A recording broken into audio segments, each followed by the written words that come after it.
ज़िंदगी में painful experiences हमें हमारी ग्रोथ में मदद देते हैं।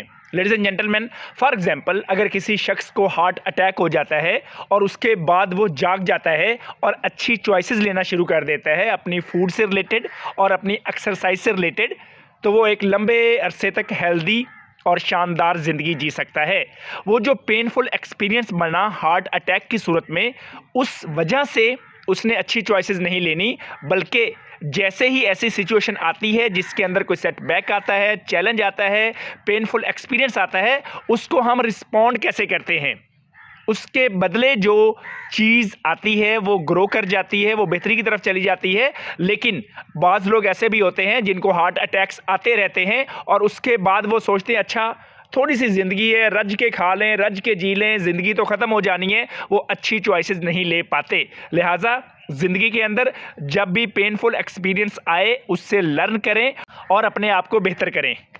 लेडीज़ एंड जेंटलमैन, जब भी हम चॉइसेस की बात करें और कुछ ना कुछ ज़िंदगी में अच्छा सीखने की बात करें तो we know it very well कि हमारा brain is the most important tool for that.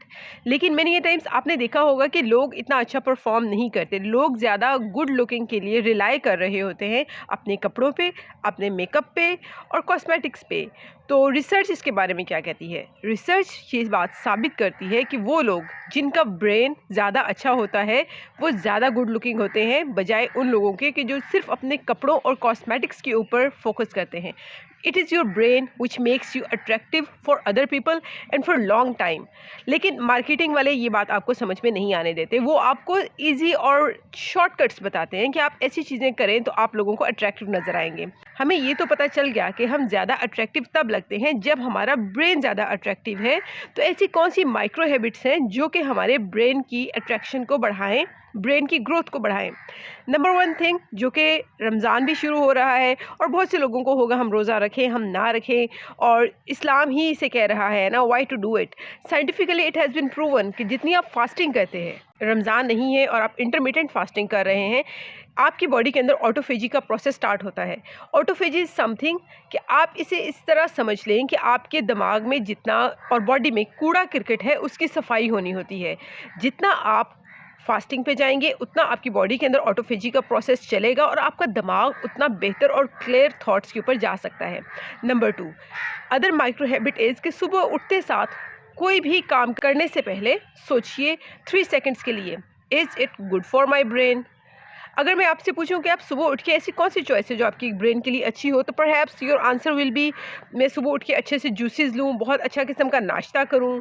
लेकिन रिसर्च ये बात साबित करती है कि वो लोग जो नाश्ता नहीं करते और थोड़ा लेट खाते हैं, बजाय उनके जो सुबह सुबह बहुत अनहेल्दी खा लेते हैं, उनकी थॉट्स ज़्यादा अच्छी और ज़्यादा क्लियर होती हैं।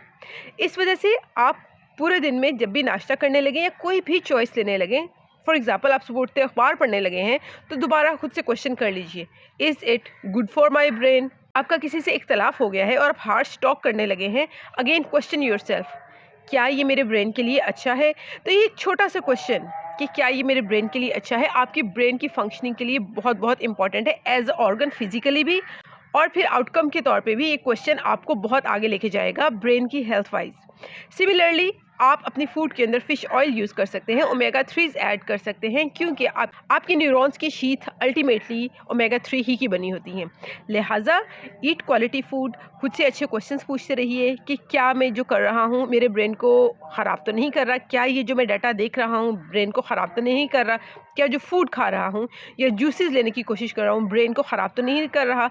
The more you take care of your brain, the more you look attractive. So याद रखिएगा लेडीज़ एंड जेंटलमैन, आप जितने बड़े ख्वाब देखते हैं उतने ही बड़े फेलियर्स का भी आपको सामना करना पड़ेगा। लिहाजा खुद को आपने फेलियर्स के लिए तैयार रखना है, सेटबैक्स के लिए तैयार रखना है, चैलेंजेस के लिए तैयार रखना है। लेकिन जैसे ही चैलेंज आए, सेटबैक आए या पेनफुल एक्सपीरियंस आए, उससे लर्न करके आपने ग्रो करना है। उस पेनफुल एक्सपीरियंस को अपने फ़ायदे के लिए इस्तेमाल करना है।